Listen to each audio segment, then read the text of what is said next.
like to open it up to questions from the audience first. Looks like we do have somebody in the back. We'll start in the back. Mike, we'll move up to you if you don't mind after that.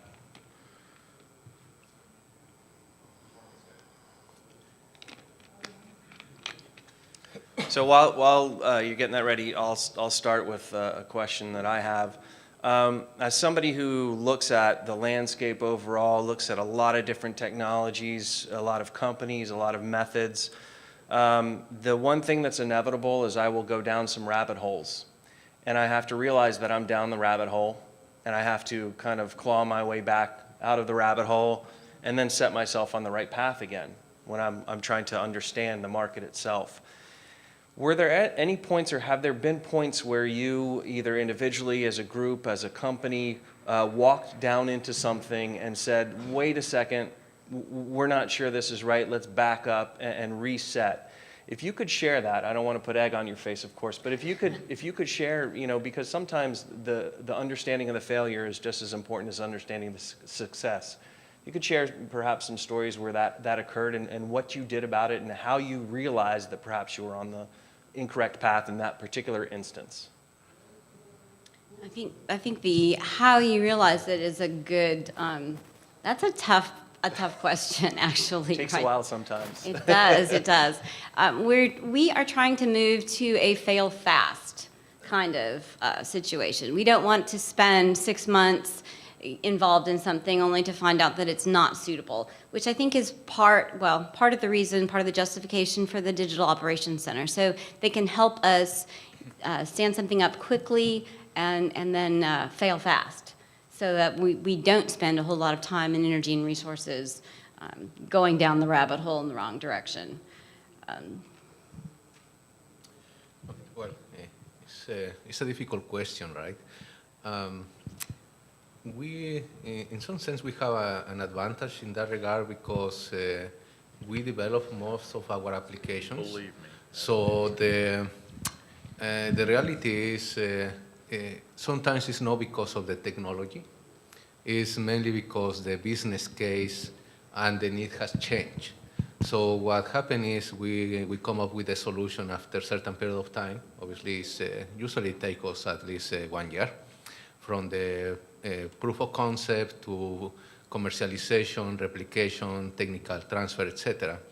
So sometimes from wherever we initiated to wherever we end, the need has changed. So, I mean, again, it's difficult to respond in that situation, but we have been able to do so, right? Part of the reason is because we develop.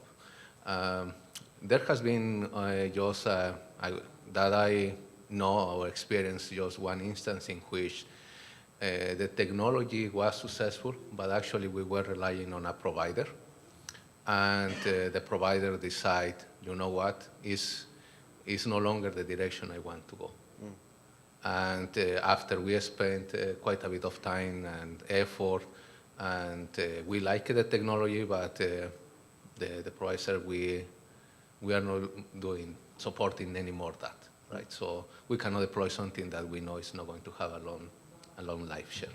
Great, thanks. Okay, so if we can start in the back. Yeah, I was a sergeant and an operations superintendent. I don't need a microphone. My question for you is this. I'm Tom Franklin. I'm with Tata Consulting. I work in the oil and gas unit. We're doing a lot of analytics work with well performance data. Ultimately, our purpose is to use the insight and change the way the wells are operated. And so we're finding that there's a last mile between insight and actual process change. Do your teams get involved in that? And if so, what tools or techniques are you using? Yes, in the sense that at the beginning of the project, I'll call it a project, even though this is a journey, right? So we're not one and done kind of thing. But at the beginning of the project, what we try to do is get together with the people who, let's think of them as the technology owners, as well as the technology practitioners, so that we surface those questions early on, right? If something's starting to go wrong, what is it? What are the actions that you're going to take? And we want them to come to an agreement before we go further down the path, before we continue with the implementation. We have them document it, agree on where the document's going to be, and so it's right there. I'll tell you, there have been arguments. Like the technology owner thinks something's happened, the technology practitioner says, oh, we never do it that way. So it's a good conversation to make them have, right? What are you going to do? What's action are you going to take? Because looking at your data, it's just looking at your data, right? The value comes from taking action. So let's agree up front.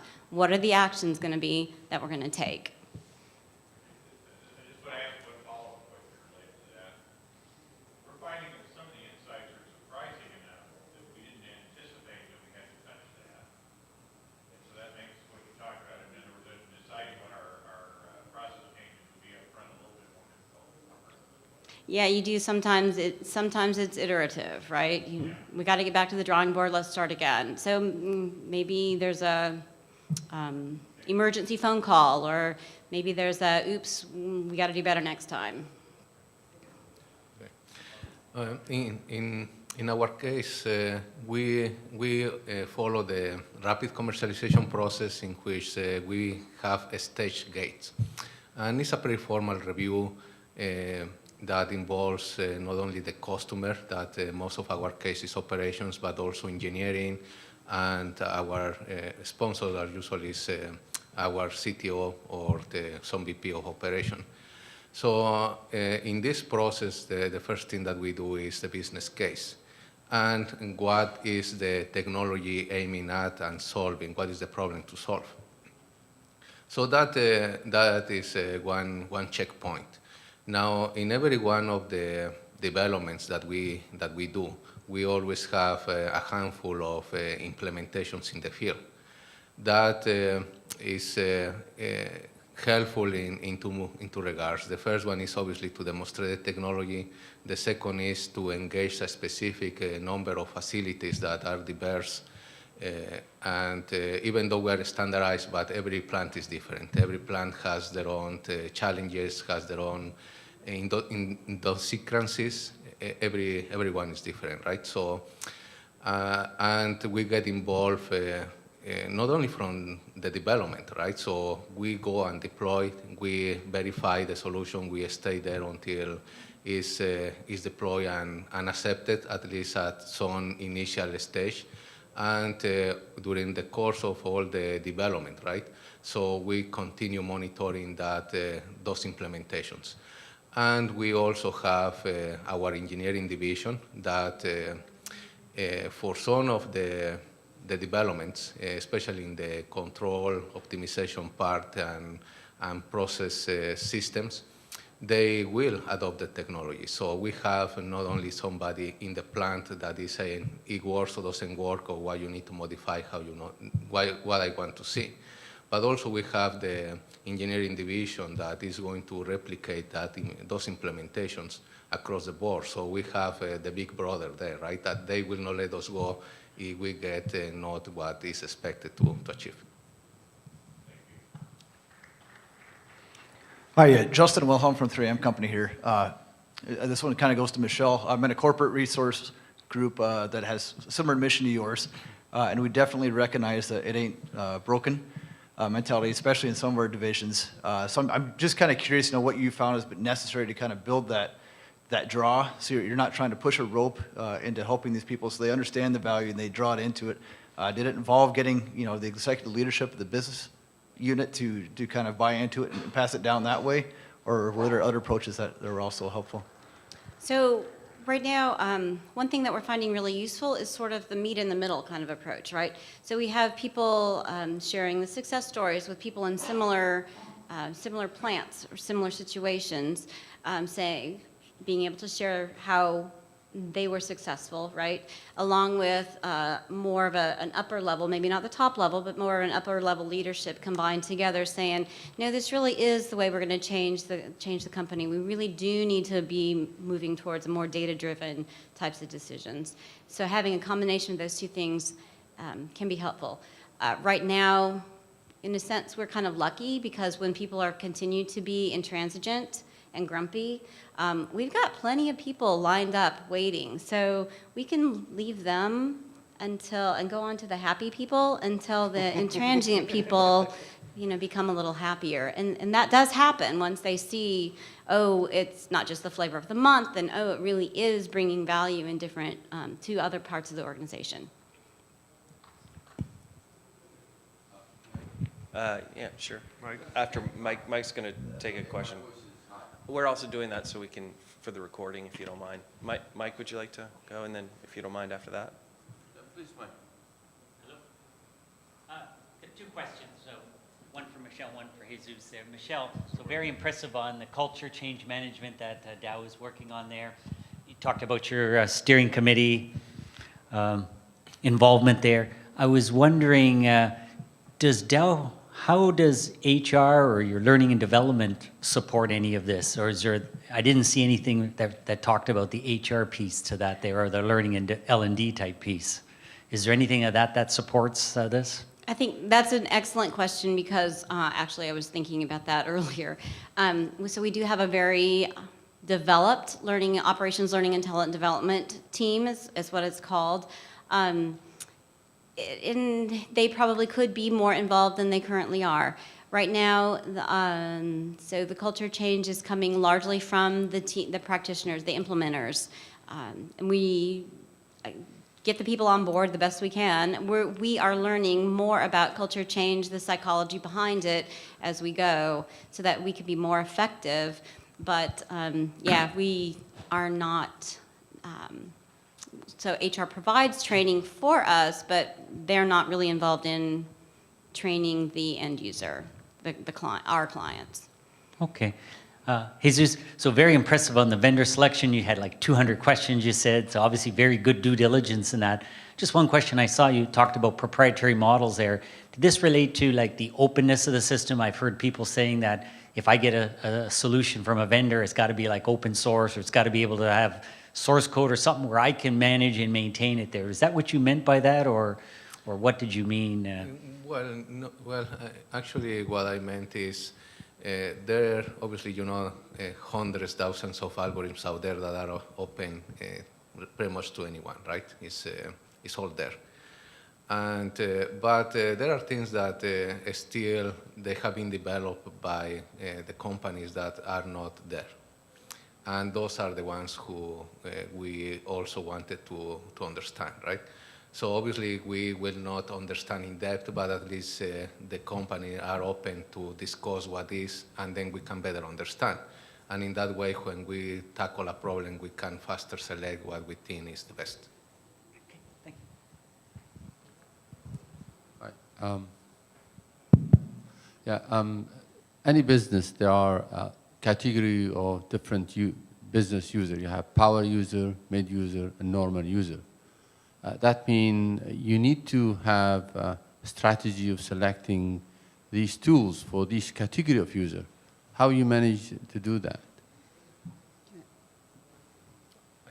Okay, was that for me? I'm sorry. Because you can't have one tools or one service for the whole business user. Michelle, you need to have. You can actually take that. So what we do generally is during the course of the conversation, the initial conversations, the beginning of the project, generally a person demonstrates a lot of interest, and that they sort of naturally gravitate to wanting to become a power user, let's say. And so we will go ahead and provide them, additional training. We are right now on our team starting to formalize exactly what we want those people to be able to do, right? We don't want everybody to have access to everything. I mean, that sounds fabulous and wonderful, but we don't want to open things wide up and have somebody mess something up for everyone. So what we're trying to establish internally is how far do we want them to be able to go. They need to go some distance because my team doesn't want to have to get involved every single time something breaks, right? But there's a little bit of disagreement, as you might imagine, on how far we want them to go. Yeah, and there's also, I mean, you have to understand in terms of, you can approach this from a technology standpoint, you can approach it from a organizational design standpoint. So from the technology perspective, of course, there are fit-for-purpose solutions which are designed for users in mind, but also there are some where you're looking at user experience being much more critical to the consumption of the analysis. So, you know, are you designing something for Jesus? You have a large team of data scientists, and they want to own it. That's going to be one user experience. But there's also, as you get into more prescriptive methods, you're consuming the output. So a field team, for example, that's going to interact with the analytics engine and maybe not even realize it. So it's not, the technology is really driven by how you're going to organize both the creation of the insight and the delivery of that to actual value. And then that dictates, in many instances, how much emphasis you would put on the user design and user experience aspect of a particular solution if you were considering it. In our case, we provide solutions for what we call all the regions, right? So all the countries, and there is a process that people gather information, and then the ones who has a common type of situation or needs to solve a specific problem that is across the board, is that how we address those projects. So in that situation, we don't have sometimes a choice to select, okay, a champion or whatever, right? It's wherever is needed the application and whatever issues we are going to face with whatever type of idiosyncrasies. So, so what we have seen along the time, along the years, is sometimes we develop solutions in which they are very easily adopted by, let's say, Europe, right, or China. And it's very, very hard to and slow to adopt in South America, just to say something, right? Or USA. But there are leadership meetings and in charge of technologies, etc. So eventually what happens is peer pressure, right? So others see, okay, what you have, other plants, what they are using, how they are using. And so it's a little bit of that type of situation. The drawback is obviously it takes time. Hi, Melanie Blado. I have a question for you, Jesus, on your transition from programs to platforms. I was curious if you could talk about your model for then sourcing the expertise and capabilities and your way of structuring work to move that, because when you work in a projects organization, the way you source and structure your capabilities is very different from ongoing. So I'm interested in how that journey was for you. Yeah, actually that is a very, very good question, right? And what is this type of change from programs, products to platforms is making us change how we work. And I, really didn't speak about that, but what we are doing now is... Next year. Okay, thank you. So what we are doing now is really, instead to see the project 1 to people, right? So we are seeing it as a number of people, as a team. So we are going through agile training, really team formations, because really the ownership, the leadership change. So before, you are responsible for this, you had to deliver milestones, etc. Now you are going to be part of a bigger team, and all of you has to work for a common good, right? So it's very important. It's different mindset. Certainly, we are just walking into that, and we will see how it's coming. But yeah, it's a transformation. Any other questions? So one quick thing that I wanted to ask you to expand upon a little bit. You have the idea, we talked about it, if it ain't broke, don't fix it. But sometimes also, I know you both have run into instances when you've put results in front of them that have proved that it in fact is very broken and it does need fixing. How do you navigate, how do you have those conversations? How do you work around that, where there's going to be fundamental resistance and you're asking somebody to basically take their years of experience and set it aside for some, greater good. You can't just beat them over the head with the data, right? I mean, you'd like to, but, unfortunately, that's not how that works. Can you talk to that a little bit? Sure. Back to the original conversation, right? Where like I mentioned before, we try to bring in the technology owners with the technology practitioners, the people on the floor doing the job, doing the work. And so, they've come to this agreement ahead of time, right? It should do this, it should act like this, we should see this. And so, yeah, there are times where we have turned on the analytics, so to speak, and then, oh my goodness, this is so bad, what happened? And so it's just, we redirect back to the original conversation. Remember, we agreed that these were the limits, this is the area we wanted to be in, or the sweet spot. Is this not, then ask the question, is this not right? Did we misunderstand in the beginning? Did we not agree to this? So it's, you're reiterating the conversation again. And yeah, usually that's successful. And one other question, sort of along the lines of something I asked earlier. So I asked you to identify, what it's like to go down the rabbit hole a little bit and how you claw your way out of it. Have there been instances along the way where you've had a bit of an aha moment? You mentioned your customer success stories a lot, but were there things, whether it's an individual that was involved, whether it was a piece of information, whether it was some way you handled a process or people, that just was a bit of an accelerant in terms of success? Can you talk about anything like that occurring, if it did, in fact? I'm not sure. Well, I'll give you an example, and then you can tell me if I'm in the wrong direction. Sure. How's that? We did have an example where a member of my team was very enthusiastic and said, "Oh, I'm going to help you look at everything you do across your plant. Here you go." And so it was a little bit of an overload. Okay, so there may be one type of aha moment, right? A little bit of an overload.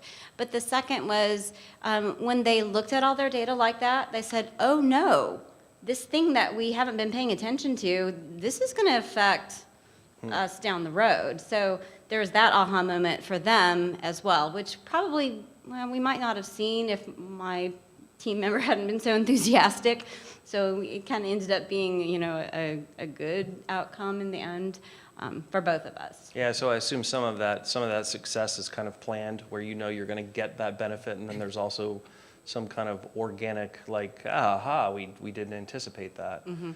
Jesus, could you, because you and I had talked about this when you were really trying to sort out what is it, you had an emphasis on predictive and prescriptive analytics, and you really wanted to go down that road, and there was a process of just saying, what does all that mean? Did you kind of have those aha moments? Yeah, well, one of the things, and let me know if I don't answer the question, right? But one of the things that I think over the course of deployments and development, I kind of realize, and that is, I think, is personal, is when we have a project or a problem that we had to solve, right? For me, is we had to solve it, we had to fully automate it. And what that means, right? So it means you have the algorithm and the infrastructure, and should be as hands-free as possible, right? What that means is the algorithm is giving you a decision to the user. Now, obviously that is maybe, especially at the beginning, right, when I was more naive. And really the people wants to understand what is there. So providing an answer is not enough, even if you feel it's the precise. Is you have to put complementary information or tools so that the person feels comfortable. Sure. Sometimes they don't want all the sophistication, right?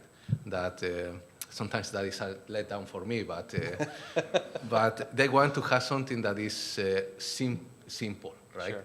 Or something that, okay, you have an answer, a recommendation, but how you arrive to that answer and recommendation, or can I run some scenarios, because maybe I feel that it's still the responsibility to make a decision, right? Mm-hmm. So they want to have some supporting tools for that, rather than just full and say, okay, you have to trust this.